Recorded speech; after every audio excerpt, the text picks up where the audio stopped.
क्या आपने कभी एक लाश को जिंदा होते हुए देखा है? अगर नहीं देखा तो कोई बात नहीं, इस वीडियो में कुछ ऐसा ही होने वाला है। अगर तुम 10th में हो तो ये तुम्हारे लिए इम्पोर्टेंट है ही, लेकिन अगर तुम 10th में नहीं भी हो तो भी तुम इसे देख सकते हो, क्योंकि इससे हो सके तो तुम खुद सीख सकते हो। And this is Ricky and आज भी एक न्यू अमेजिंग वीडियो के साथ वापस। And today we are learning class 10 Sanskrit का चैप्टर जिसका नाम है विचित्र साक्षी।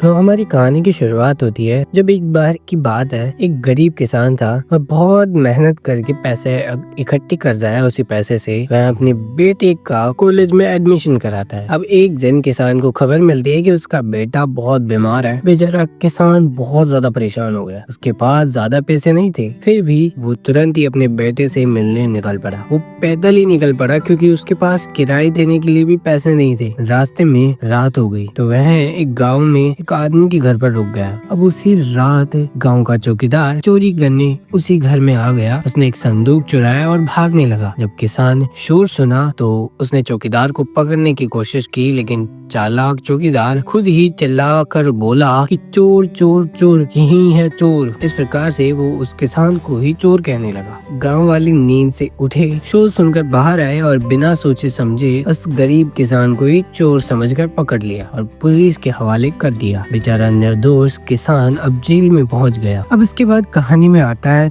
ट्विस्ट। जब जेल के बाद किसान को न्यायालय यानी कोर्ट में ले जाया गया, जहां उस समय के ही बहुत ही बुद्धिमान न्यायाधीश थे बंकिम चंद्र चटर्जी। उन्होंने दोनों की बात सुनी, चौकीदार की भी और किसान की भी, पर कोई ठोस सबूत नहीं था। अब बताओ, बिना गवाह के कोई कैसे जान पाएगा कि सच्चाई क्या है? तो फिर उन्होंने एक चाल चली, बहुत ही चतुराई से उन्होंने एक नकली शव बॉडी तैयार करवाया, यानी एक आदमी को कफन उड़ा दिया और एक लाश की तरह बना दिया। फिर उन्होंने आदेश दिया कि चौकीदार और किसान दोनों मिलकर इस बॉडी को लेकर उनके सामने आए। रास्ते में जब दोनों शव को उठाकर ला रहे थे तो चौकीदार किसान से धीरे से कहा, देख, तूने उस वक्त अगर मुझे चोरी करने से नहीं रोका होता तो मैं आराम से चोरी करता निकल जाता। अब तू ही भुगत इस चीज को। अब 3 साल तक की तो पक्की सजा है तेरी। उसे क्या पता था कि ये लाश असली नहीं बल्कि एक जिंदा आदमी की है जो सब सुन रहा है। फिर जब वे अदालत पहुंचे, नकली डेड बॉडी बना आदमी उठकर खड़ा हो गया और बोला, मालिक, इसने सब कुछ रास्ते में खुद ही कबूल कर लिया है, यही असली चोर है। चौकीदार की पोल खुल गई। असल में चौकीदार ही वहाँ पर चोरी कर रहा था। न्यायाधीश ने किसान को बरी कर दिया और चौकीदार को सजा सुना दी।